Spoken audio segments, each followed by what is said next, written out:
새벽 4시 시장통의 정적을 깨는 것은 언제나 박순자의 투박한 칼질 소리였다. 68세의 순자는 30년 넘게 이 자리를 지켜온 욕쟁이 할매 국밥의 주인이다. 그녀의 손등은 뜨거운 육수에 데이고 칼에 베인 상처들로 가득했다. 손톱 밑에는 아무리 씻어도 지워지지 않는 고춧가루 양념이 훈장처럼 박혀 있었다. 보글보글, 보글보글, 커다란 가마솥에서 뼈가 으스러지도록 고아낸 진한 육수가 하얀 김을 내뿜으며 끓어올랐다. 순자는 행주로 이마에 땀을 닦으며 벽에 걸린 낡은 텔레비전을 켰다. 이른 아침 뉴스 앵커의 목소리가 텅 빈 식당 안에 울려 퍼졌다. 최근 서울의 한 50대 남성이 거액의 사망보험금을 노리고 80대 노모를 살해한 혐의로 체포되었습니다. 경찰 조사 결과 피의자는 수억 원의 도박 빚을 갚기 위해 이 같은 천인공노할 범행을 저런 짐승만도 못한 놈들. 세상이 말세야 말세. 국밥을 나르던 단골 손님이 혀를 차며 맞장구를 쳤다. 순자 역시 가슴 한구석이 서늘해지는 것을 느끼며 고개를 저었다. 하지만 이내 그녀의 얼굴에는 자부심 섞인 미소가 번졌다. 그녀에게는 세상 그 누구보다 자랑스러운 아들 강도연이 있었기 때문이다. 도연은 순자가 시장 바닥에서 억척스럽게 국밥을 팔아 뒷바라지한 끝에 의사로 키워낸 아들이었다. 현재는 대형 병원의 정형외과 과장으로 있는 그야말로 순자의 인생 성적표이자 유일한 희망이었다. 어머니 오후 2시 손님이 뜸해진 시간. 식당 문이 열리며 화사한 차림의 남녀가 들어섰다. 바로 아들 도연과 며느리 이은주였다. 시장통의 퀴퀴한 냄새와는 어울리지 않는 값비싼 정장과 명품 가방이 식당 안을 환하게 비추는 듯했다. 아이고, 이게 누구야? 바쁜 사람들이 연락도 없이 어쩐 일이냐? 순자는 젖은 손을 앞치마에 황급히 닦으며 아들에게 달려갔다. 도연은 환하게 웃으며 순자의 거친 손을 꽉 잡았다. 어머니 보고 싶어서 왔죠? 요즘 무릎은 좀 어떠세요? 병원 한번 오시라니까 바쁘다고만 하시고. 내 무릎이 대수냐? 환자 살리는 내 일이 더 중요하지. 자, 앉아라. 국밥 한 그릇 말아줄까 아니에요, 어머니. 오늘은 좋은 것 좀 가져왔어요. 도연이 뒤에 서 있던 은주에게 눈짓을 보냈다. 은주는 어색한 미소를 지으며 손에 들고 있던 커다란 쇼핑백을 테이블 위에 올려두었다. 은주의 눈가가 미세하게 떨리고 있었지만 아들을 보는 기쁨에 취한 순자는 이를 눈치채지 못했다. 이게 뭐냐? 내일 등산 가실 때 입으실 옷이에요. 제가 특별히 주문한 거예요.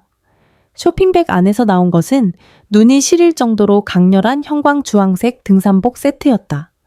아이고, 색깔이 왜 이렇게 시뻘겋냐? 나 같은 할망구가 입기엔 너무 튀는 거 아니야. 순자가 손사래를 치자 도연이 진지한 표정으로 순자의 어깨를 짚으며 말했다. 어머니, 요즘 산에 사고가 얼마나 많았는지 아세요? 이 색깔이어야 멀리서도 잘 보여요. 혹시라도, 정말 혹시라도 조난당하시면 헬기에서도 바로 찾을 수 있거든요. 무조건 안전이 최고예요. 그래요, 어머니? 이거 강남 사모님들 사이에서도 없어서 못 파는 기능성 의류예요. 내일 제가 모시고 갈 테니까 꼭 이거 입으세요. 은주가 옆에서 거들었다. 은주는 평소보다 말이 많았고 손가락 끝을 계속해서 만지작거리고 있었다. 순자는 왠지 모를 위화감을 느꼈지만 아들의 지극한 효심이라는 이름 앞에 그 의구심을 억눌렀다. 도연은 여기서 그치지 않고 등산화 한 켤레를 꺼냈다. 바닥이 매끄럽고 견고해 보이는 최신형 제품이었다. 어머니 잠깐만 앉아보세요. 제가 신겨드릴게요. 도연은 시장 바닥에 무릎을 꿇었다. 수백만 원짜리 양복 바지에 먼지가 묻는 것도 아랑곳하지 않고 그는 순자의 낡은 슬리퍼를 벗기고 새 등산화를 정성스럽게 신겼다. 자끈은 제가 단단히 묶어드릴게요. 이 매듭법은 절대 안 풀리는 거예요. 등산하다 끈 풀리면 큰일 나거든요. 도연의 손길은 섬세했다. 그는 신발끈을 거의 피가 통하지 않을 정도로 꽉 조여 매듭을 지었다. 순자는 발등이 조금 조여오는 느낌에 인상을 찌푸렸지만 자신을 위해 무릎을 꿇은 아들의 뒷모습을 보며 눈시울이 붉어졌다. 여보, 보고 있어요. 우리 아들이 이렇게 효자예요. 우리가 시장통에서 뼈 빠지게 고생한 보람이 있어요. 순자는 마음속으로 먼저 간 남편에게 속삭였다. 하지만 그 순간 도연의 시선은 순자의 발목이 아니라 은주와 마주치고 있었다. 도연의 눈빛은 순자에게 보여주던 따뜻함과는 거리가 멀었다. 그것은 냉정하고 무언가를 결단한 사냥꾼의 눈빛이었다. 은주는 입술을 꽉 깨물며 고개를 끄덕였다. 어머니, 내일 아침 7시에 집 앞으로 데리러 올게요. 일찍 주무세요. 도연이 떠나기 전 순자를 안아주었다. 순자는 아들의 품에서 나는 은은한 향수 냄새가 좋았다. 하지만 아들이 나간 뒤 순자는 카운터 뒤에 앉아 아들이 묶어준 등산화를 가만히 내려다보았다 보았다. 신발끈이 너무 꽉 묶여서인지 아니면 기분 탓인지 발목이 서늘했다. 그날 밤 순자는 잠이 오지 않았다. 창밖에는 까마귀 한 마리가 유난히 시끄럽게 울어댔다. 순자는 거울 앞에 서서 아들이 사준 형광 주황색 등산복을 입어보았다. 어둠 속에서도 번뜩이는 그 색깔은 마치 피처럼 붉게 보이기도 했다. 순자는 알지 못했다. 아들이 신겨준 그 단단한 신발끈이 자신을 살리기 위한 생명줄이 아니라 도망치지 못하게 묶어둔 족쇄가 될 것이라는 사실을. 그리고 내일 오를 그 산이 평생을 바쳐 키운 아들이 설계한 거대한 무덤이라는 사실을. 새벽 5시. 평소 국밥집 문을 열기 위해 일어나는 시간보다 1시간이나 일찍 눈이 떠졌다. 설레는 마음 때문이었다. 평생 자식 뒷바라지에 산행 한 번 제대로 가본 적 없는 순자에게 오늘은 아들이 마련해준 특별한 효도 산행 날이었다. 순자는 거울 앞에 서서 어제 아들이 사준 형광 주황색 등산복을 챙겨 입었다.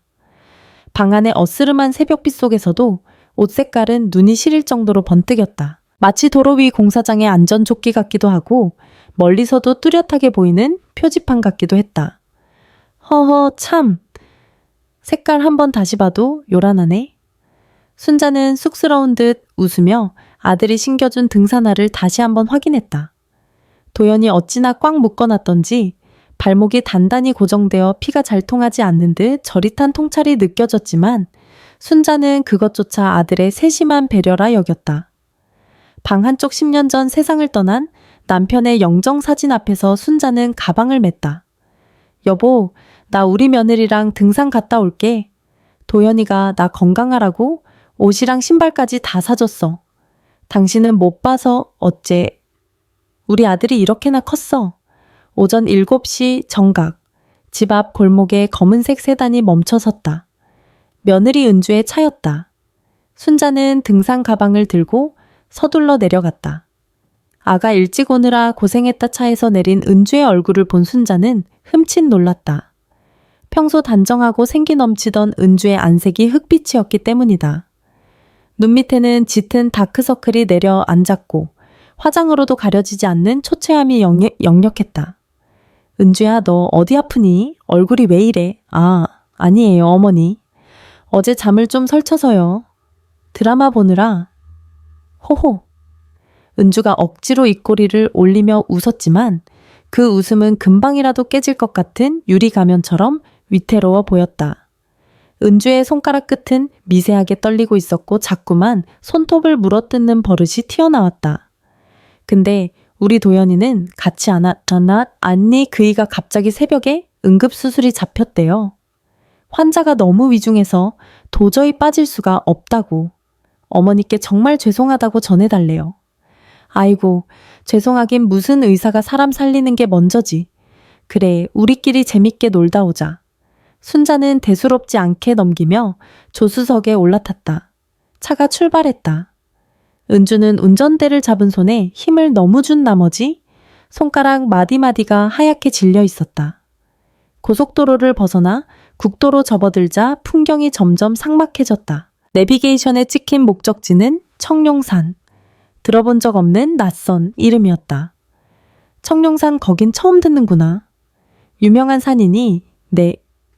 요즘 젊은 사람들 사이에서 숨은 명소로 뜨는 곳이에요. 사람도 별로 없고 경치가 정말. 끝내준다고 하더라고요.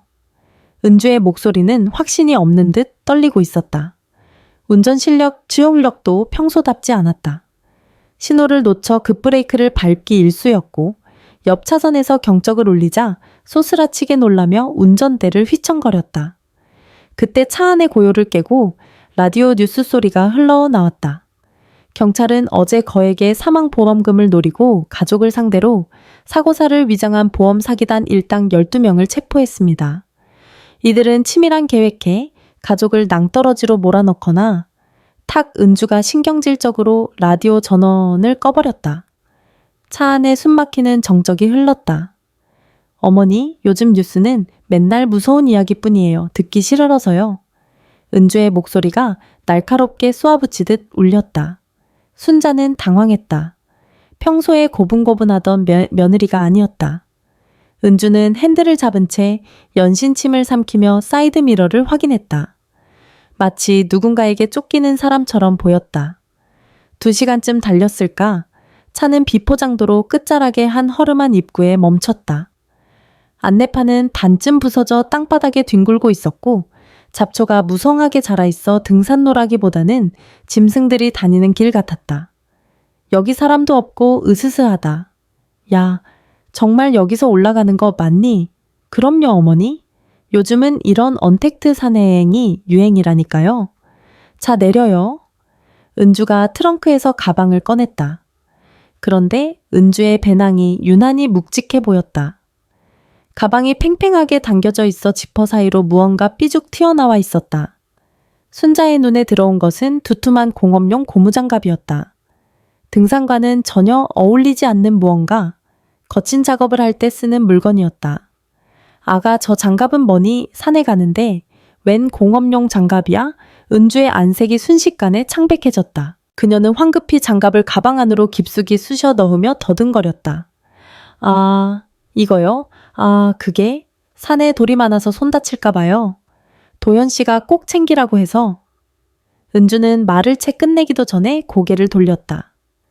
숲 안쪽에서 까마귀 한 마리가 까악 불길하게 울어댔다.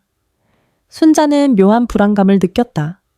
공기는 축축하고 서늘했으며 나무들이 빽빽하게 들어찬 숲은 마치 거대한 아가리를 벌리고 자신을 기다리는 괴물처럼 보였다. 자, 어머니, 올라가요. 늦겠어요. 은주가 앞장섰다. 순자는 주황색 등산복 소매를 다잡으며 첫 발을 내디뎠다. 아들이 선물한 새 신발의 밑창이 낙엽 위에서 찌익 하며 기분 나쁘게 미끄러졌다. 순자는 그때 알지 못했다. 은주의 가방 안에 든 것은 장갑뿐만이 아니라는 것을. 그리고 아들이 신겨준 그 신발 밑창에 등산화로서는 있을 수 없는 미끄러운 왁스가 칠해져 있다는 사실을. 어이쿠 순자의 몸이 앞으로 헛헛하게 쏠렸다. 완만한 오르막길이었음에도 발바닥이 지면을 움켜쥐지 못하고 헛바퀴를 돌았다. 30년 넘게 시장통 무거운 육수솥을 나르며 단련된 다리 근력이 아니었다면 그대로 고꾸라졌을 터였다. 어머니 괜찮으세요? 뒤따라오던 은주가 황급히 순자의 팔을 붙잡았다. 그런데 그 손길이 묘했다.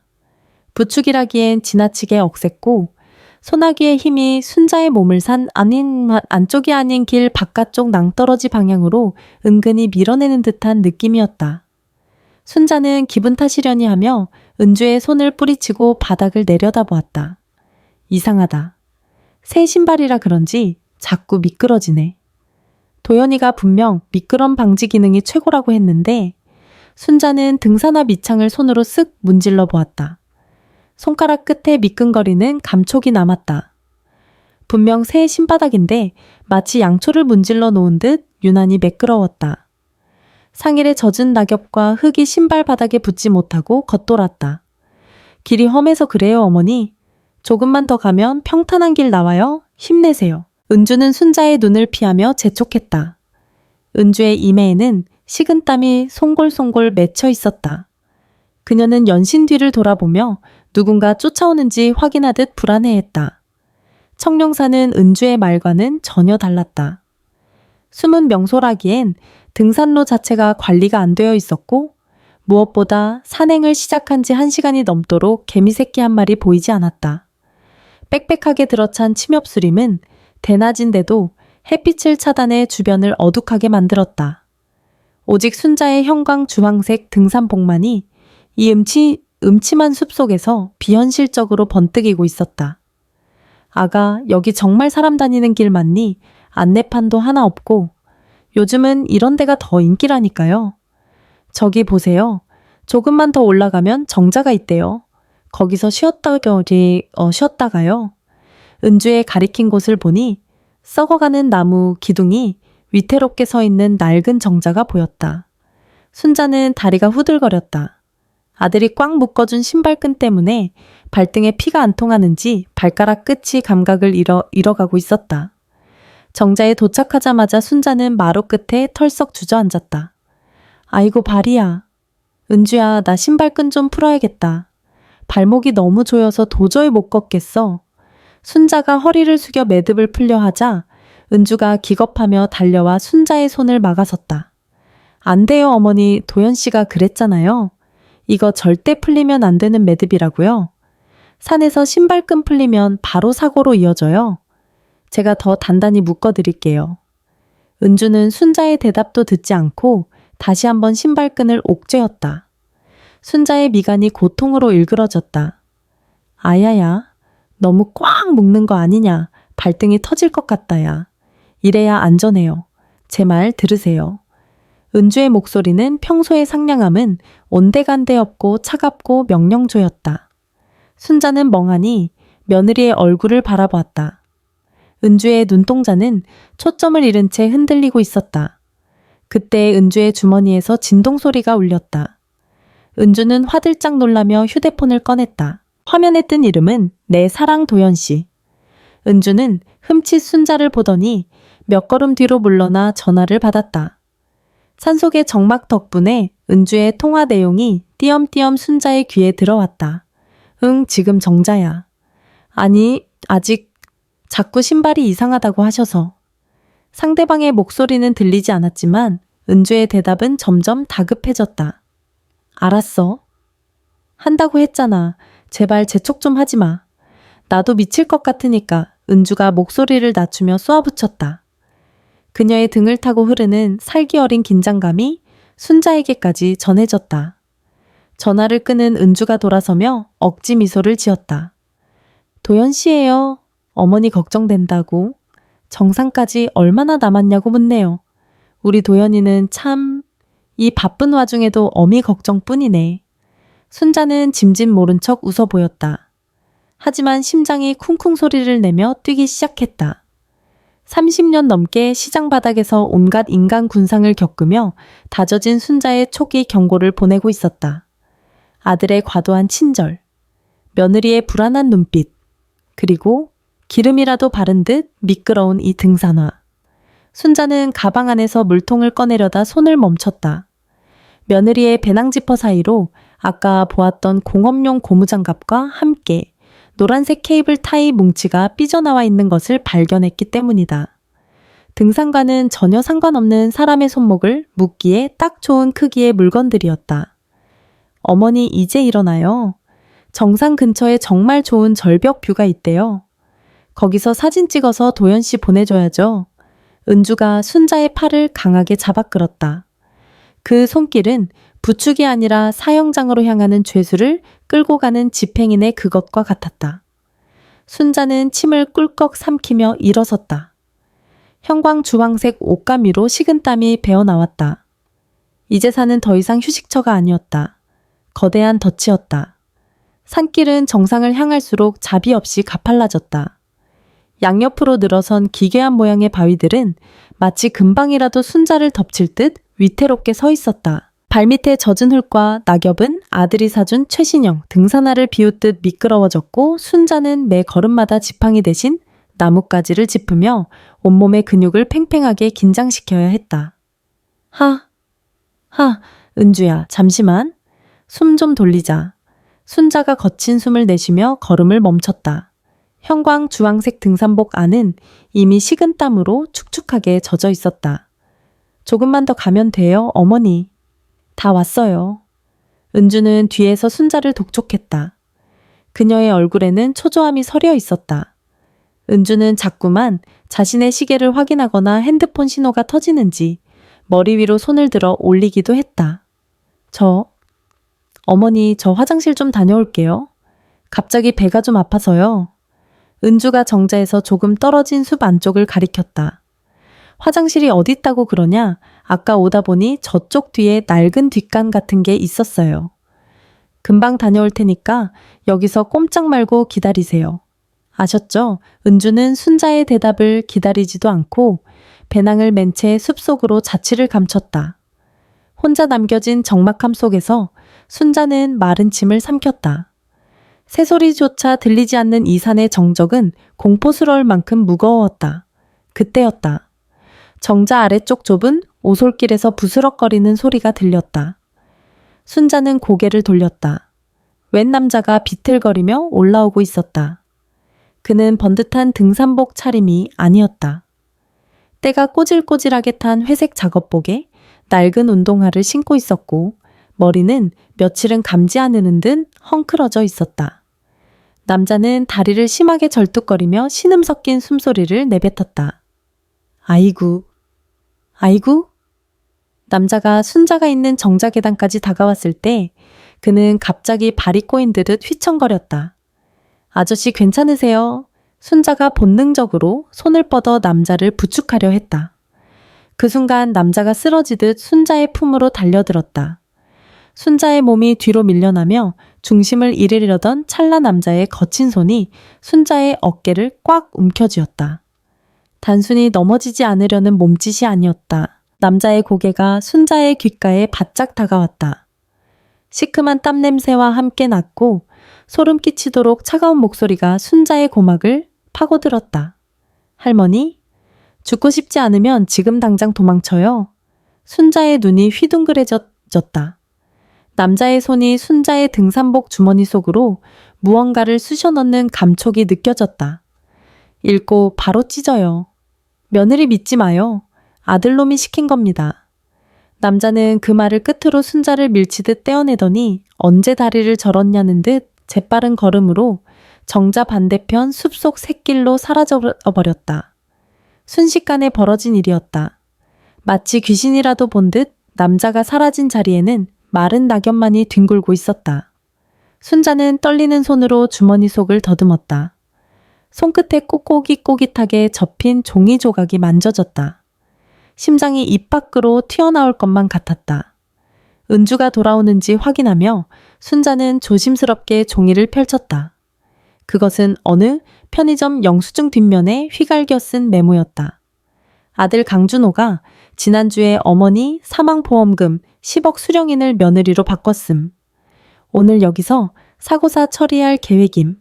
신발이랑 옷에 설계된 거임. 도망치세요. 메모를 읽어 내려가는 순자의 눈동자가 경련하듯 떨렸다. 사망보험금 10억 사고사. 믿을 수 없었다. 아니, 믿고 싶지 않았다. 하지만 어제부터 느꼈던 모든 위화감들이 조각처럼 맞춰지기 시작했다. 눈이 아플 정도로 쨍한 형광주황색 등산복 기름칠한 듯 미끄러운 신발, 그리고 자신의 발목을 옥죄던 그 단단한 매듭까지. 이 모든 것이 조난을 대비한 것이 아니라 시신을 찾기 쉽게 하고 추락을 유도하며 도망치지 못하게 하려는 장치였다는 생각이 머릿속을 때렸다. 어머니 숲속에서 은주의 목소리가 들렸다. 순자는 소스라치게 놀라며 종이 조각을 입 안으로 쑤셔 넣었다. 종이가 침에 젖어 까칠하게 목구멍을 넘어갔다. 구역질이 났지만 억지로 삼켰다. 은주가 숲에서 걸어 나왔다. 그녀는 아까보다 훨씬 차분하고 무언가 결심을 끝낸 듯한 서늘한 눈빛을 하고 있었다. 은주의 손에는 아까 가방 안에서 보았던 그 두툼한 공업용 고무장갑이 끼워져 있었다. 어머니 안색이 왜 그러세요? 어디 아프세요? 은주가 다가와 순자의 얼굴을 뚫어지게 쳐다봤다. 아니야. 갑자기 바람이 좀 차서 그런다. 순자는 뒷걸음질을 쳤다. 은주의 등 뒤로 빽빽하게 우거진 숲이 마치 거대한 무덤처럼 보였다. 그리고 자신을 향해 걸어오는 며느리는 더 이상 가족이 아니었다. 그것은 10억이라는 돈에 눈이 먼 포식자였다. 이제 가요 어머니, 가요 어머니. 정상에 다 왔어요. 거기 아주 멋진 절벽이 있거든요. 은주가 웃었다. 눈은 전혀 웃고 있지 않은 기괴한 웃음이었다. 순자는 비명을 지르고 싶었지만 입술을 꽉 깨물었다. 지금 여기서 도망쳐야 한다. 하지만 미끄러운 구두와 꽉 묶인 발목이 순자의 의지를 비웃고 있었다. 발을 내디딜 때마다 지옥의 아가리가 발목을 잡아당기는 기분이었다. 순자는 입안에 남은 종이 조각에 끓어온 감촉을 느끼며 며느리 은주의 뒷모습을 응시했다. 저 여자가 입은 화사한 등산복도 아들이 사준 이 형광 주황색 옷도 이제는 수의로 보였다. 어머니 왜 그렇게 멍하니 서 계세요? 거의 다 왔어요. 은주가 고개를 돌렸다. 땀에 젖어 얼굴에 달라붙은 머리카락 사이로 보이는 눈동자가 뱀처럼 차가웠다. 그녀는 벌써 공업용 고무장갑을 낀 손으로 바위를 짚으며 순자를 재촉하고 있었다. 목이 너무 타서 그런다. 물 좀 한 모금 마시자꾸나. 순자는 일부러 거칠게 숨을 몰아쉬며 바위에 걸터 앉았다. 사실이었다. 공포와 배신감으로 목구멍은 이미 타들어가는 논바닥처럼 갈라져 있었다. 아, 제가 챙겨왔어요. 여기요? 은주가 배낭 사이드 포켓에서 생수병 하나를 꺼내 들었다. 그런데 이상했다. 은주는 새 물병을 건네는 게 아니라 이미 뚜껑이 따져 있는 물병을 건넸다. 어머니 드시기 편하게 제가 아까 미리 따놨어요. 얼른 드세요. 한 번에 쭉 마셔야 기운이 나죠. 은주의 목소리는 다정했지만 물병을 내미는 손은 미세하게 떨리고 있었다. 순자는 물병을 받아 들었다. 30년 넘게 시장통에서 국밥을 팔며 온갖의 식재료를 만져온 손끝의 감각이 경고음을 울렸다. 병입구 주변에 아주 미세한 눈에 잘 띄지 않는 하얀 가루 자국이 남아 있었다. 순자는 물병을 입가로 가져가는 척하며 코끝을 살짝 댔다. 무생무치여야 할 생수에서 희미하게 쓴 약 냄새가 났다. 국밥 육수에 들어가는 한약재의 향도 수돗물의 소독내도 아니었다. 그것은 병원 약국에서나 날 법한 신경을 마비시키는 화학적인 냄새였다. 인연이 결국 물에까지 손을 댔구나. 심장이 벼랑 끝에서 떨어지는 것처럼 쿵 내려앉았다. 아들이 직접 조제해준 약일까? 아니면 며느리가 몰래 넣은 수면제일까? 무엇이든 마시는 순간 정신은 몽롱해질 것이고 그 다음은 저 낭떠러지 아래로 밀려나 실족사로 처리될 것이 빤했다. 어머니 왜 안 드세요? 많이 목마르시다면서요? 은주가 바짝 다가왔다.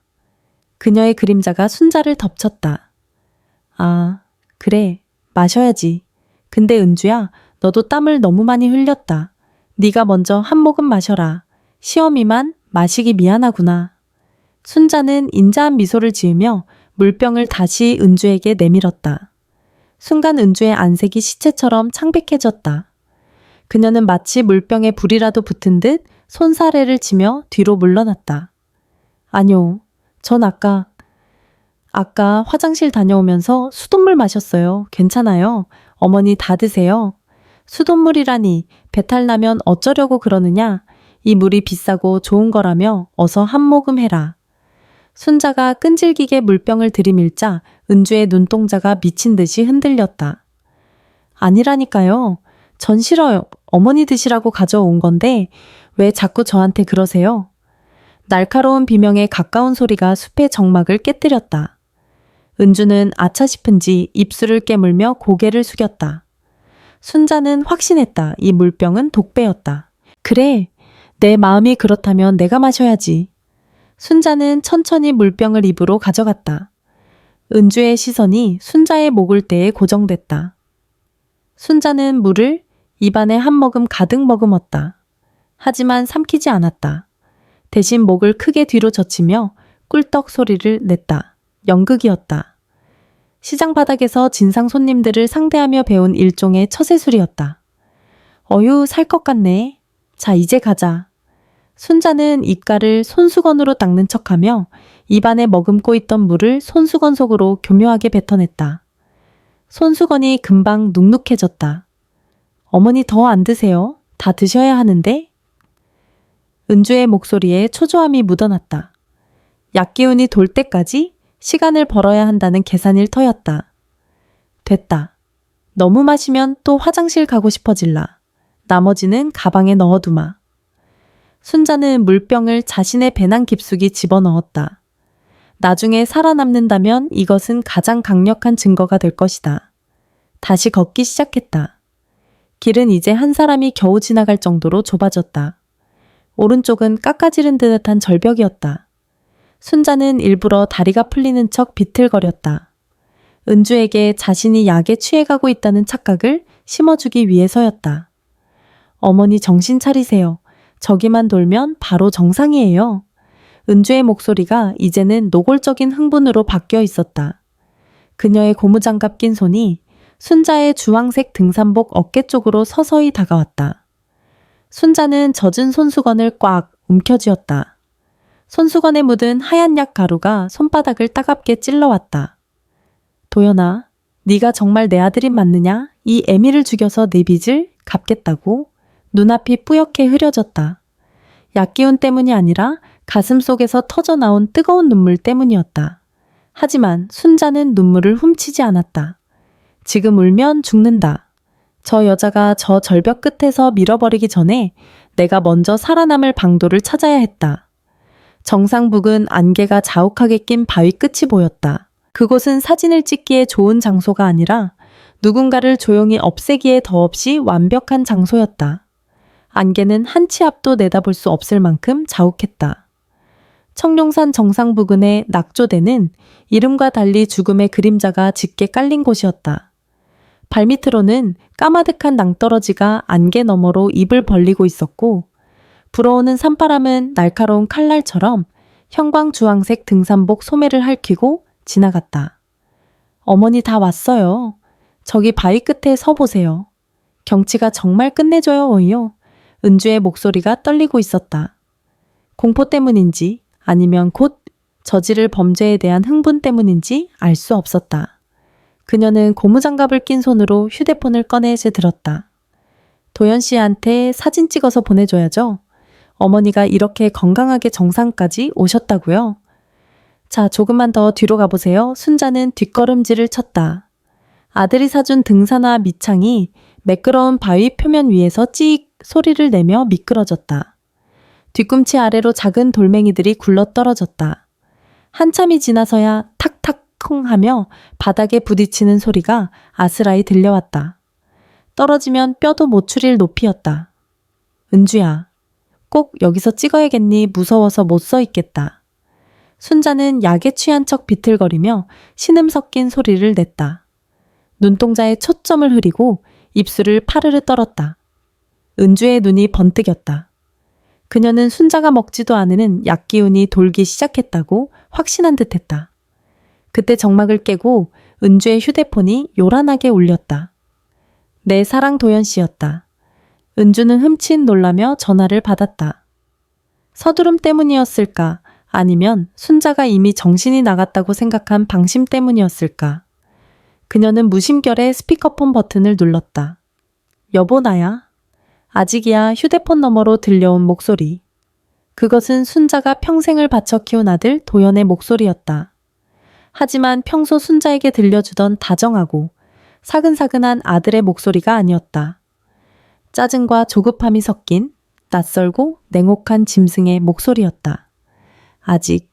아직이에요. 이제 막 도착했어요. 은주가 순자의 눈치를 보며 낮은 목소리로 대답했다. 하지만 도연의 외침은 고요한 산 정상에 명확하게 울려 퍼졌다. 뭐가 그렇게 오래 걸려? 오늘 못 끝내면 내일 병원 압류 들어온다고 했잖아. 지금 채권자들이 병원 로비에서 소리 지르고 난리야. 순자의 심장이 멈추는 듯 했다. 병원 압류, 채권자. 아들이 그동안 자신에게 했던 성공담들이 모두 거짓이었음을 깨닫는 순간이었다. 어머니가 자꾸 미끄러지셔서 시간이 좀 걸렸어요. 도연 씨, 나 정말 무서워요. 꼭 이렇게까지 해야 해요. 은주의 목소리에 울음 섞인 망설임이 묻어났다.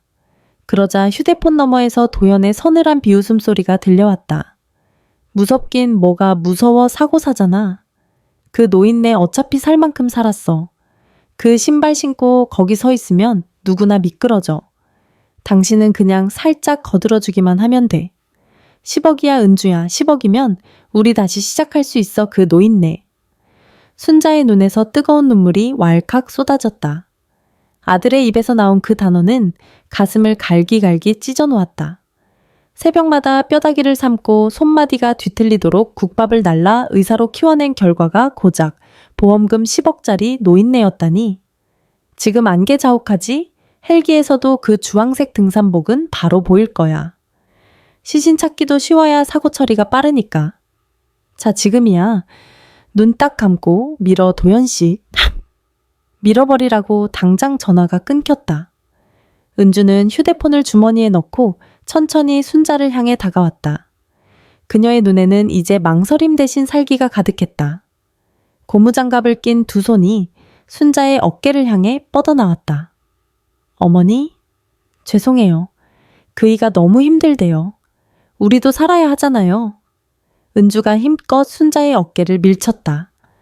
으악, 순자의 몸이 뒤로 크게 휘청거렸다. 발뒤꿈치가 허공을 밟았다. 떨어지기 직전에 찰나 순자는 이을 악물었다. 슬픔은 순식간에 차가운 분노로 변했다. 그래 도연아, 내 빚을 갚기 위해 이 어미가 죽어야 한다면 내 뜻대로는 안 될 거다. 순자는 밀려나는 몸의 중심을 낮추며 옆에 있던 뒤틀린 소나무 가지를 필사적으로 낚아챘다. 그리고 자신을 밀치느라 중심이 앞으로 쏠린 은주의 머리채를 사정없이 움켜쥐었다.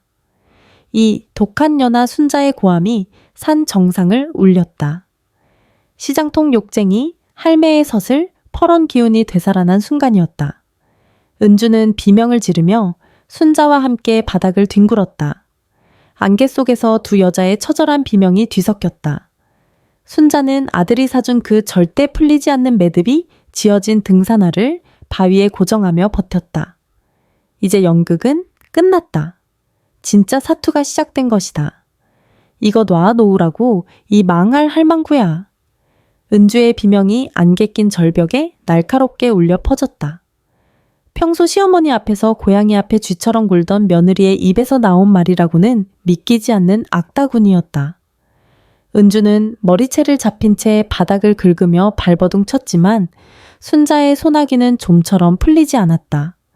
30년 넘게 뜨거운 육수솥을 옮기고 무거운 쌀가마니를 나르며 다져진 순자의 악력은 생존 그 자체였다. 그래, 내가 망할 할망구다. 너 같은 년을 며느리라고 받아들인 내가 망할 년이지. 순자는 이를 악물고 은주의 머리채를 더 강하게 낚아챘다.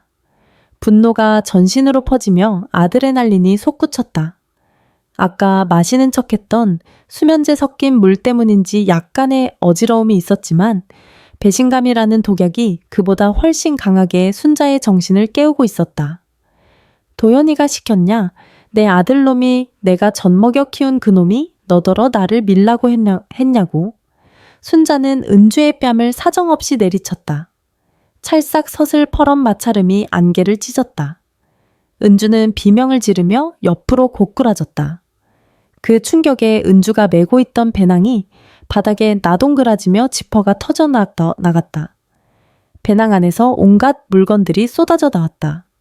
아까 보았던 공업용 고무장갑 케이블 타이, 그리고 무거운 벽돌 2장. 추락했을 때 시신이 떠오르지 않게 하거나 확실한 타격을 주기 위한 용도임이 분명했다. 하지만 순자의 시선을 멈추게 한 것은 바닥에 떨어진 한 장의 코팅된 종이였다. 순자는 은주를 제쳐두고 그 종이를 낚아챘다. 그것은 순자의 필체를 교묘하게 흉내낸 유서였다. 아들에게 미안하다. 무릎도 아프고 이제는 집만 되는 것 같아 먼저 간다. 보험금으로 병원 빚 갚고 부디 행복해라. 못난 어미가. 순자의 손이 부르르 떨렸다. 단순히 죽이는 것만으로 모자라 죽은 뒤에 명예까지 더럽히고 자신들의 범죄를 불쌍한 노인의 자살로 위장하려 한 아들의 치밀함에 치가 떨렸다. 이 짐승 같은 놈들. 어머니가 뭘 알아요? 바닥에 엎드려 있던 은주가 갑자기 고개를 쳐들었다. 그녀의 얼굴은 눈물과 흙으로 범벅이 되어 기괴한 몰골이었다. 어머니, 그 금쪽 같은 아들 벌써 다른 여자 있는 거 알아요? 오미진인가 하는 그년한테 웍이나 빌려서 병원 세우고 이제는 그년한테 시달리느라 제정신 아니라고요. 나도 살려고 이러는 거예요. 이 보험금 안 나오면 도연 씨는 그년한테 가버릴 거고 난 길바닥에 놔앉는단 말이에요. 은주의 고백은 추악했다. 아들 도연은 내연녀의 돈으로 의사 행세를 하고 있었고 며느리 은주는 남편을 빼앗기지 않기 위해 시어머니를 죽이는 공범이 되기로 선택한 것이었다. 순자는 허망한 웃음이 터져 나왔다. 자신이 그토록 자랑스러워하던 아들의 성공은 모래 위에 세운 성이었고 그 성을 유지하기 위해 애미의 목숨을 제물로 바치려 했다니. 그래서 내 목숨값이 고작 내년 가정 지키는 비용이었냐? 순자가 차갑게 물으며 다가갔다. 은주는 뒷걸음질 치다 바닥에 떨어진 벽돌을 움켜쥐었다. 오지 마요, 오지 말라고 은주가 벽돌을 휘두르려는 찰나 안개 너머에서 검은 그림자가 나타났다. 아까 정재서 경고를 남겼던 그 의문의 남자였다.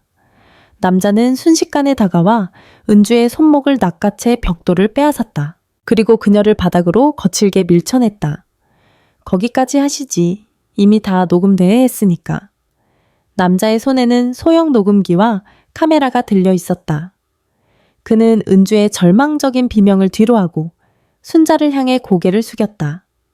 늦어서 죄송합니다, 사장님. 그래도 제때 나타나서 다행이네요. 당신? 도대체 누구야? 순자가 거친 숨을 몰아쉬며 물었다. 남자는 마스크를 내렸다. 그의 눈에는 깊은 증오와 슬픔이 서려 있었다. 강도연 때문에 인생 망친 놈입니다. 강도연이 의료 사고 내고 나 몰라라 해서 제 아내가 식물인간이 됐거든요. 그놈 뒤를 캐다가 오늘 이 계획까지 알게 됐습니다. 할머니를 살리려는 게 아니라 강도연 그 인간 말종을 지옥으로 보내려고 온 겁니다. 남자의 이름은 민혁. 도현의 화려한 이면에 가려진 피해자 중 한 명이었다. 은주는 민혁의 등장에 완전히 전의를 상실한 채 바닥에 주저앉아 통곡했다. 하지만 순자는 울지 않았다. 그녀는 민혁이 들고 있는 녹음기를 바라보며 이을 악물었다. 이복의 청년, 이거 경찰에 넘기기 전에 내가 할 일이 있네. 순자는 형광주황색 등산복 소매로 눈물을 닦아냈다. 이제는 도망칠 때가 아니었다. 애미의 이름으로 이 추악한 연극의 막을 직접 내려야 할 때였다. 안개는 더 짙어졌다. 가시거리가 불과 몇 미터도 되지 않는 무채색의 공간 속에서 멀리 산 아래쪽으로부터 거친 발소리가 들려왔다. 낙엽을 짓밟는 급박한 소리, 그리고 인간의 것이라고는 믿기지 않는 짐승 같은 거친 숨소리였다. 은주야, 이은주 어떻게 됐어? 안개를 뚫고 나타난 그림자는 바로 강도현이었다. 수백만 원짜리 명품 코트 자락은 흙탕물에 젖어 엉망이었고 늘 단정하던 머리카락은 땀에 절어 이마에 흉측하게 달라붙어 있었다. 그는 은주가 전화를 받지 않자 조바심을 견디지 못하고 직접 산을 타고 올라온 것이었다. 도연은 바닥에 주저앉아 통곡하는 은주와 그 곁에 서서 자신을 노려보는 민혁, 그리고 무엇보다 멀쩡히 살아있는 어머니 순자를 발견하고 우뚝 멈춰 섰다. 어머니? 순간적으로 도연의 얼굴에 평소의 효자 가면이 돌아오려 했다. 하지만 이미 모든 진실을 들어버린 순자의 눈빛은 얼음보다 차가웠다. 순자는 형광주황색 등산복 소매를 걷어붙이며 한 걸음 앞으로 나섰다. 도연아, 네가 여기까지 웬일이냐 수술 있다더니 이 애미 죽었나 확인하러 직접 온 개냐. 순자의 목소리는 낮았지만 산 전체를 울릴 만큼 서슬이 펄했다. 도연의 눈동자가 갈피를 잡지 못하고 흔들렸다. 그는 바닥에 떨어진 유서와 민혁의 손에 들린 녹음기를 번갈아 보더니 이내 얼굴 근육을 기괴하게 뒤틀며 웃기 시작했다. 가면이 완전히 깨져나가는 소리였다. 하하하, 결국 이렇게 되는구나. 역시 시장통 욕쟁이 할매는 눈치가 빨라 안 그래요. 도연은 더 이상 존댓말을 쓰지 않았다. 그는 주머니에서 손수건을 꺼내 얼굴에 땀을 닦으며 냉소적으로 뱉었다. 어머니 그냥 눈 딱 감고 가주지 그랬어요. 그럼 나도 평생 효자 노릇하면서 어머니 제사 잘 지내줬을 텐데. 왜 일을 이 지경으로 만들어요? 왜? 이 호로 자식아. 순자가 달려들어 도연의 뺨을 사정없이 후려쳤다. 퍼억 소리와 함께 도연의 고개가 돌아갔다. 하지만 도연은 아픔보다 짜증이 난다는 듯 혀를 차며 순자의 손목을 낚아챘다. 그만해. 이 더러운 손으로 나 만지지 마. 이 손톱 밑에 낀 고춧가루 냄새 평생 지긋지긋했으니까. 도연은 순자를 거칠게 밀쳐냈다. 순자가 바위 끝으로 밀려나자 민혁이 다급히 그녀를 부축했다. 도연은 광기에 어린 눈으로 민혁을 쏘아보았다. 너는 또 뭐야? 아, 의료사고, 보호자. 내 마누라 식물인간 되는 게 내 탓이야. 운이 없었던 거지. 돈 몇 푼 뜯어내려고 여기까지 미행해온 거야. 닥쳐 강도연 내 놈은 의사도 사람도 아니야. 민혁이 달려들려 했지만 도연은 주머니에서 번뜩이는 메스 스컬페를 꺼내들었다. 정교하고 날카로운 의료용 칼날이 안개 속에서 섬뜩한 빛을 발했다. 오지마. 나 의사야. 어디를 그으면 한 번에 가는지 누구보다 잘 안다고. 도연은 다시 순자를 향해 시선을 돌렸다. 어머니 내가 왜 이러는지 알아요? 어머니가 나를 이렇게 키웠잖아. 개천에서 용 나야 한다고. 의사 돼야 한다고 달달 볶으면서 그 구질구질한 국밥집 돈으로 나 공부시킨 거 나한테는 훈장이 아니라 낙인이었다고. 내 동료들은 다 금수저인데 나만 시장통 할매 아들인 게 얼마나 수치였는지 알아. 순자는 가슴이 무너져 내렸다. 아들을 위해 보냈던 그 고통스러운 세월이 아들에게는 수치였다는 사실이 칼날보다 더 깊게 심장을 찔렀다. 그래서 이 애미를 죽이려 했으냐. 내 체면 세려고, 네 빚 갚으려고. 그래, 10억이면 내 병원도 내 인생도 다시 세탁할 수 있어. 어머니, 인생 어차피 얼마 안 남았잖아.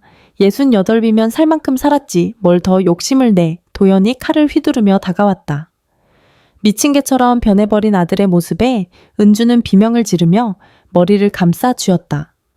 그때 순자의 눈에 자신의 발이 들어왔다. 도연이 어제 절대 풀리지 않는다며 단단히 묶어주었던 그 등산화. 미끄러지라고 왁스칠까지 해둔 그 사악한 신발. 순자는 이을 악물었다. 그녀는 갑자기 몸을 숙여 자신의 신발끈을 잡아당겼다. 도연이 매듭지어 놓은 끈이 너무 꽉 조여 발이 저렸지만 순자는 고통을 참으며 필사적으로 끈을 풀고 신발을 벗어 던졌다. 맨발에 거친 살같이 차가운 바위 표면을 움켜쥐었다. 도연아, 네가 나한테 신겨준 이 신발 주인한테 돌려주마. 순자는 벗어던진 등산화 한 짝을 손에 꽉 쥐었다. 묵직하고 딱딱한 밑창이 흉기가 되었다. 도연이 비웃으며 달려드는 순간 순자는 몸을 날려 아들의 미간을 향해 등산화를 휘둘렀다. 콰직 둔탁한 타격음과 함께 도연의 비명이 안개를 찢었다. 왁스칠이 된 미끄러운 밑창이 도연의 얼굴을 강타했고 그는 중심을 잃고 뒤로 비틀거렸다. 으악, 내 눈. 도연이 얼굴을 감싸주며 단말마에 비명을 질렀다. 그가 비틀거리는 곳은 바로 깎아지른 듯한 절벽 끝이었다. 도연아, 순자의 비명과 함께 안개 속에서 또 다른 누군가의 그림자가 빠르게 다가오고 있었다. 안개 낀 벼랑 끝, 시간마저 얼어붙은 듯한 정적이 흘렀다. 아들의 비명은 계곡 아래로 무겁게 가라앉았고 순자는 한 짝뿐인 등산화를 손에 쥔 채 거친 숨을 몰아쉬었다. 미간에서 피를 흘리며 비틀거리던 도연은 결국 중심을 잃었다. 도연의 발이 허공을 긁었다. 왁스칠된 미끄러운 밑창이 바위 끝을 잡지 못하고 미끄러져 나갔다. 찰나의 순간 도연의 몸이 뒤로 회에 젖혀지며 낭떠러지 아래로 가라앉기 시작했다. 도연아, 순자의 입에서 찢어지는 듯한 비명이 터져 나왔다. 방금 전까지 자신을 죽이려 했던 살인마였지만 눈앞에서 자식이 떨어지는 것을 보는 순간 순자의 몸은 머리보다 먼저 움직였다. 순자는 바닥에 엎드리며 손을 뻗었다. 탁 순자의 거친 손이 도연의 손목을 낚아챘다. 도연은 절벽 끝 바위 틈에 간신히 매달린 채 대롱대롱 매달렸다. 어머니, 어머니 살려주세요. 제발 나 좀 놓지 마세요. 죽음의 공포 앞에서 도연의 광기는 순식간에 비굴함으로 바뀌었다. 그는 피가 섞인 눈물을 흘리며 순자의 손을 필사적으로 움켜쥐었다. 하지만 순자는 맨발이었다. 신발을 벗어던진 덕분에 거친 바위의 감촉이 발바닥에 그대로 느껴졌고 그것이 역설적으로 순자가 미끄러지지 않게 지탱해주는 생명줄이 되었다. 이 짐승 같은 놈아, 이 못난 놈아. 순자는 이를 악물었다. 어깨 근육이 찢어질 듯한 통찰이 밀려왔다. 68 새 노구의 몸으로 성인 남성의 무게를 버티는 것은 기적에 가까운 일이었다. 하지만 순자는 놓을 수 없었다. 이 손을 놓으면 정말로 모든 것이 끝이라는 것을 알았기에 그때였다. 바닥에 쓰러져 있던 은주가 정신을 차린 듯 비틀거리며 일어났다. 그녀는 절벽에 매달린 남편과 그를 붙들고 있는 시어머니를 보며 멍하니 서 있었다. 은주야, 뭐해? 빨리 와서 나 좀 잡아, 빨리! 도연이 은주를 향해 고함을 질렀다. 그 목소리에는 아내에 대한 걱정이 아니라 오직 자신의 생존을 향한 강요만이 가득했다. 은주는 주춤거리며 다가왔다. 하지만 그녀의 눈에 들어온 것은 남편의 비굴한 얼굴이 아니라 그 옆에 떨어져 있는 유서와 자신을 죽이려던 도연의 냉혹한 계획이었다. 도연 씨, 아까 그랬죠? 내가 거들기만 하면 된다고. 사고사로 위장하면 된다고. 은주의 목소리가 기괴하게 떨렸다. 그녀는 도연의 손을 잡는 대신 순자의 곁에 멈춰 섰다. 은주야, 무슨 소리야. 일단 살려놓고 말해. 나 떨어지면 너도 끝이야. 아니요. 당신이 죽어야 내가 살 것 같아요. 당신은 나까지 정지 죽이려 했잖아요. 보험금 타면 그 여자한테 가려고 했잖아요. 은주가 미친 듯이 웃으며 발로 바위 끝을 툭툭 건드렸다. 도연의 얼굴이 경악으로 물들었다. 은주야, 제발 내가 잘못했어. 어머니, 인연 좀 말려주세요. 어머니? 순자는 고통 속에서도 은주를 보며 소리쳤다. 은주야, 그만해라. 사람 목숨 가지고 그러는 거 아니다. 일단 살리고 봐야지. 어머니는 바보예요. 이 인간이 어머니를 어떻게 대했는데 그 순간 멀리 산 아래에서 희미한 사이렌 소리가 들려왔다. 안개를 뚫고 울려 퍼지는 붉고 파란 불빛의 잔상이 상이슬글 타고 올라오고 있었다. 민혁이 신고한 경찰들이 도착한 것이었다. 사이렌 소리를 듣자 도연의 눈빛이 다시 한번 변했다. 경찰이 오면 살 수 있다는 안도감, 그리고 동시에 감옥에 갈지도 모른다는 공포가 뒤섞였다. 그는 갑자기 순자의 손목을 잡고 있던 손에 힘을 주며 그녀를 밑으로 끌어당기기 시작했다. 어머니, 경찰 왔어요. 근데 나 혼자 못 가요. 어머니가 나 이렇게 만든 거잖아. 같이 죽어. 그냥 뭐 하는 거냐? 도연아. 도연은 마지막까지 추악했다. 그는 자신이 살기 위해 순자를 끌어올리는 것이 아니라 분노와 절망에 빠져 순자를 함께 지옥으로 끌고 내려가려 했다. 순자의 몸이 절벽 쪽으로 조금씩 더 쏠렸다. 이 미친놈이 끝까지 옆에 있던 민혁이 달려들어 순자의 허리를 붙잡았다. 할머니 놓으세요. 이놈은 인간이 아닙니다. 그냥 놓으시라고요. 안 돼. 내 아들이야. 내 새끼라고. 순자는 피눈물을 흘렸다. 손등에 핏줄이 터질 듯 솟아올랐다. 아들은 에미를 끌어내리려 하고 에미는 그 아들을 살리려 버티는 기괴하고도 비극적인 사투. 그때 도연이 잡고 있던 바위 일부분이 콰드득 소리를 내며 금이 갔다. 안개 사이로 경찰들의 목소리가 들리기 시작했다. 저기다. 주황색 등산복이 보인다. 도연이 사준 형광 주황색 등산복. 시신을 찾기 쉽게 하려던 그 옷이 이제는 경찰들에게 그들의 위치를 알려주는 이정표가 되었다. 도연아, 조금만 참아라. 경찰 왔다. 조금만. 순자의 외침이 끝나기도 전 도연이 움켜쥐고 있던 바위 조각이 완전히 떨어져 나갔다. 안 돼. 순자의 손에서 도연의 손목이 미끄러져 나갔다. 도연의 눈에 마지막으로 담긴 것은 자신을 살리려다 피투성이가 된 어머니의 거친 손과 눈물 범벅인 얼굴이었다. 휘잉 바람소리와 함께 도연의 몸이 안개 넘어 어둠 속으로 사라졌다. 순자는 멍하니 허공을 향해 뻗은 자신의 손을 바라보았다. 멀리서 경찰들의 발소리가 가까워졌다. 사이렌 소리가 숲을 가득 채웠다. 하지만 순자의 귀에는 아무것도 들리지 않았다. 오직 가슴속에서 무언가 거대하게 무너져 내리는 소리만이 들릴 뿐이었다. 안개를 뚫고 올라온 경찰들이 아수라장이 된 절벽 끝을 포위했다. 박 형사는 가장 먼저 달려와 바닥에 엎드려 울부짖는 순자를 일으켜 세웠다. 사장님 괜찮으세요? 정신 차리세요? 순자는 대답하지 못했다. 그녀의 두 손은 바위를 붙들고 버티느라 손톱이 다 빠지고 피범벅이 되어 있었다. 맨발인 발바닥 역시 날카로운 돌에 베어 주황색 등산복 끝자락을 붉게 물들이고 있었다. 순자는 멍한 눈으로 도연이 사라진 안개 너머 어둠만을 응시했다. 우리 도연이, 내 새끼, 저기 아래에. 박 형사는 대원들에게 급히 로프 구조를 지시했다. 한쪽에서는 은주가 수갑이 채워진 채 바닥에 주저앉아 히스테릭한 웃음을 터뜨리고 있었다. 다 끝났어. 이제 다 끝났다고? 하하하. 민혁은 자신이 찍은 카메라와 녹음기를 경찰에게 넘기며 씁쓸한 표정으로 순자를 바라보았다. 할머니, 이제 쉬세요. 저놈은 벌을 받은 겁니다. 하지만 순자에게 그것은 위로가 되지 않았다. 자신이 평생을 바쳐 키운 아들이 자신을 죽이려 했고 그 아들을 제 손으로 살리려다 결국 놓쳐버렸다는 사실만이 거대한 바위가 되어 그녀의 가슴을 짓눌렀다. 병원 응급실의 차가운 조명 아래 순자는 환자복을 입고 누워 있었다.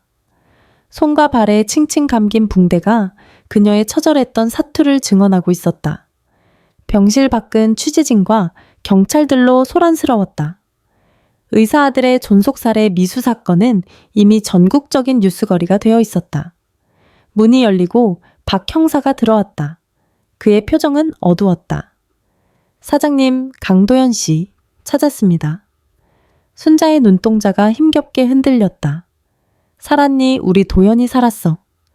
절벽 중간에 걸린 소나무 덕분에 목숨은 건졌습니다. 하지만 척추를 심하게 다쳐서 앞으로 평생 걷기 힘들 거라고 합니다. 머리도 크게 다쳐서 의식이 언제 돌아올지 모르는 상태고요. 순자는 눈을 감았다. 차라리 죽는 게 나았을까? 아니면 이렇게라도 살아있는 게 다행일까?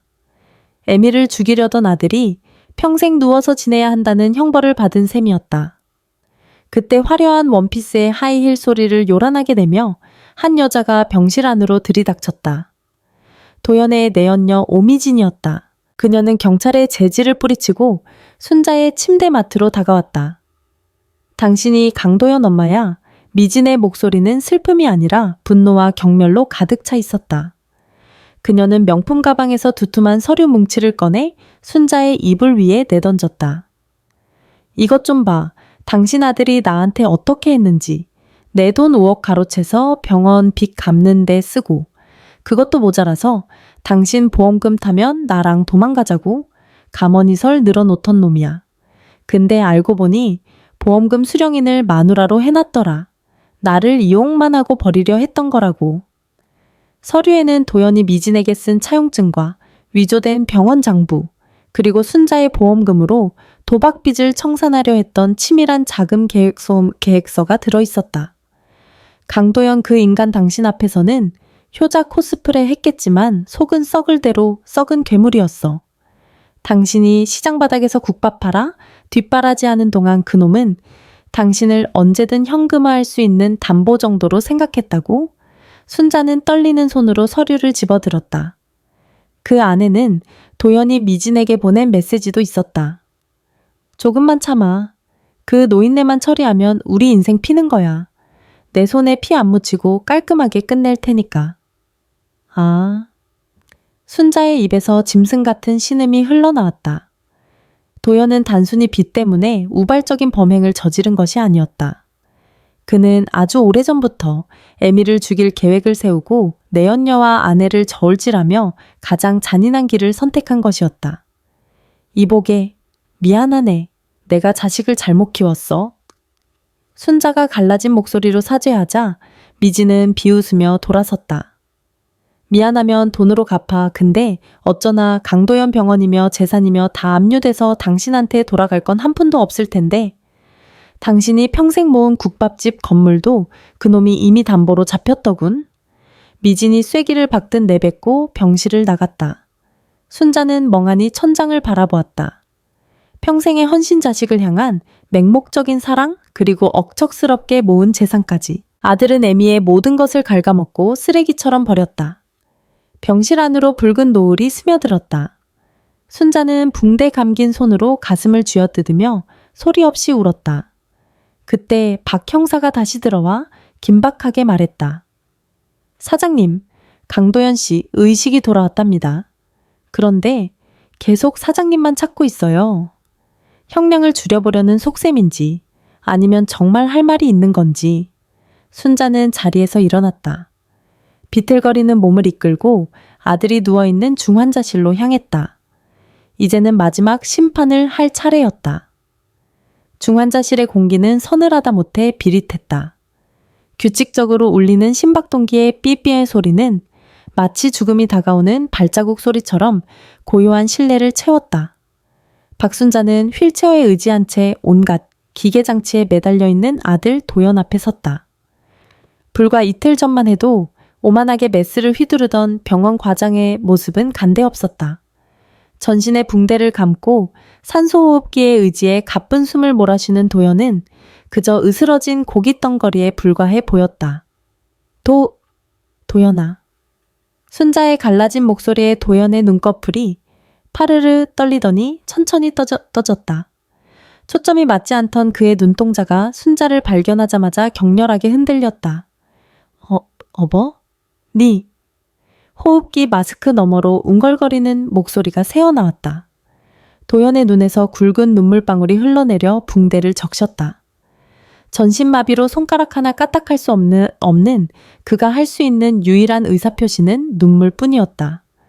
어머니, 잘못했어요.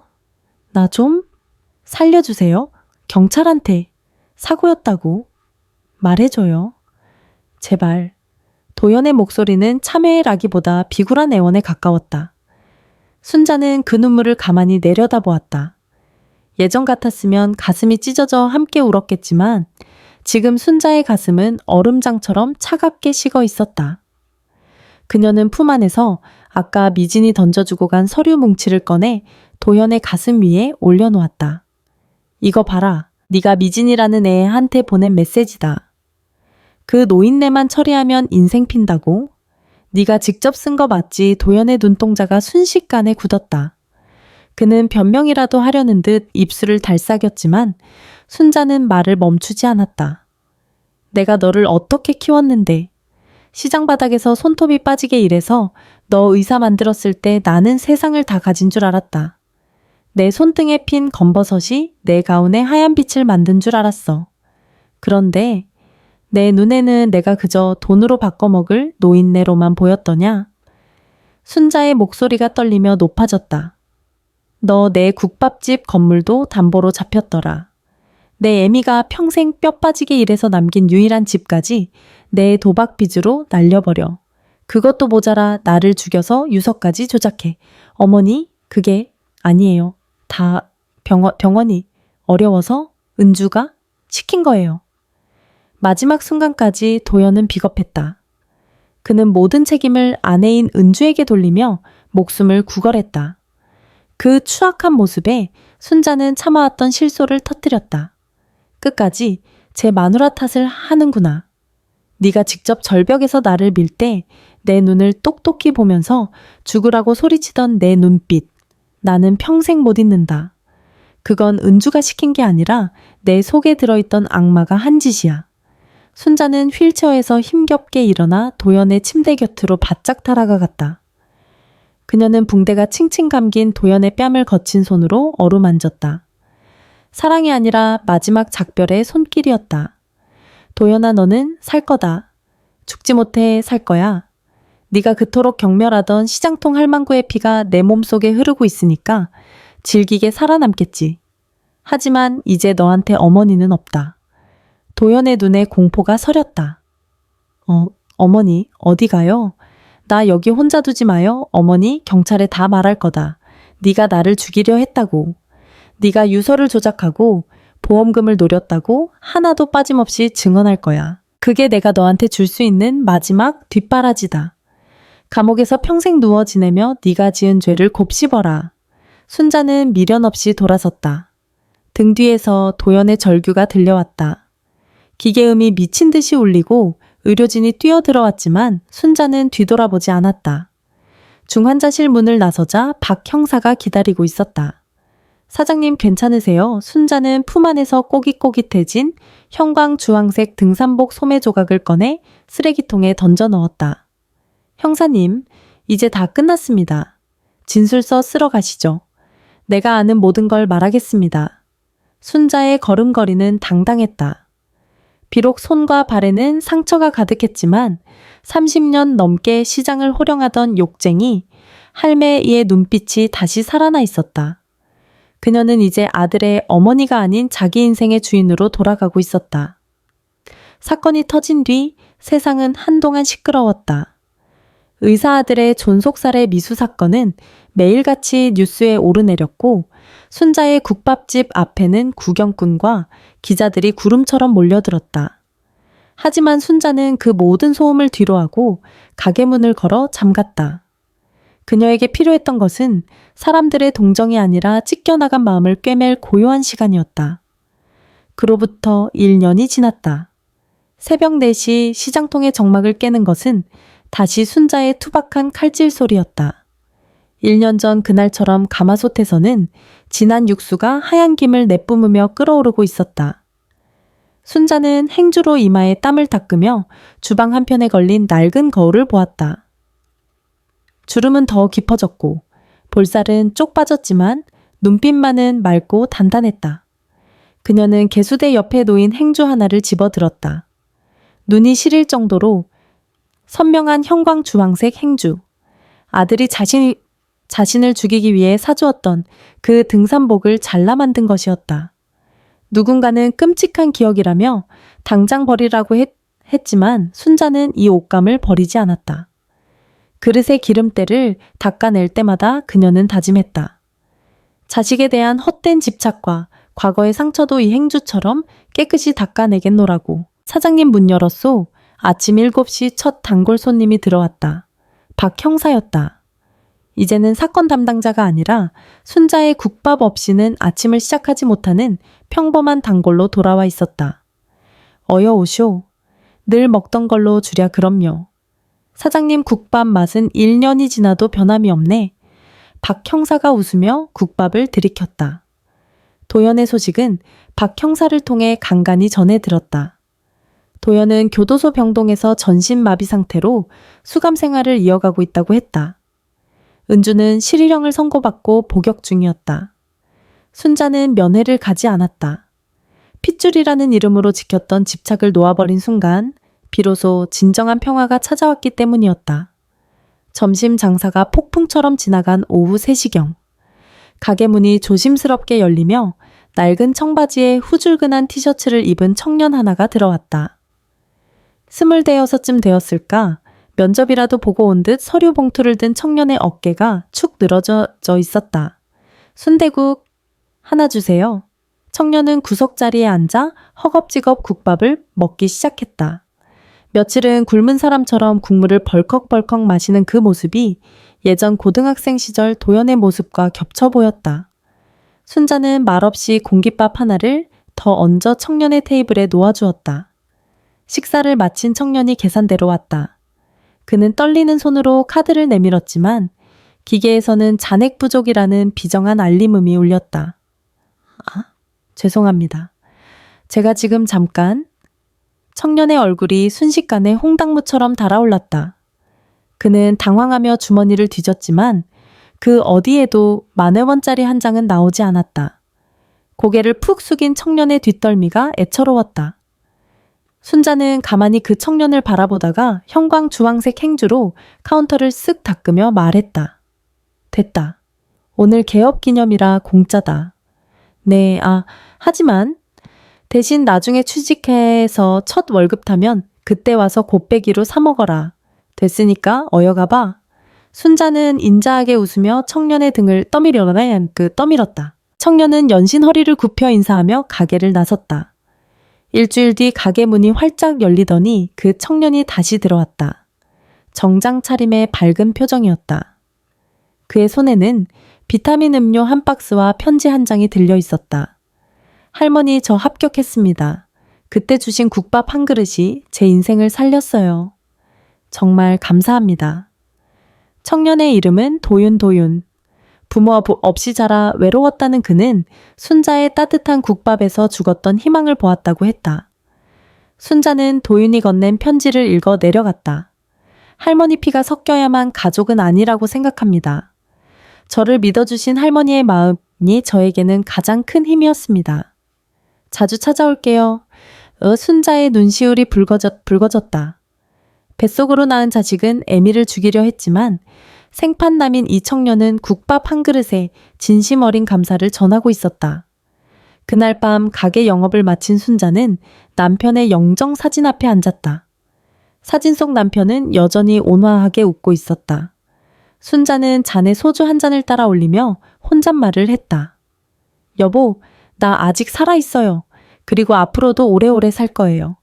순자는 주방 가마솥 아래의 불꽃을 바라보았다. 자식 농사는 망했어도 내 국밥 먹고 사는 놈들은 멀쩡하니 그거면 됐지 뭐.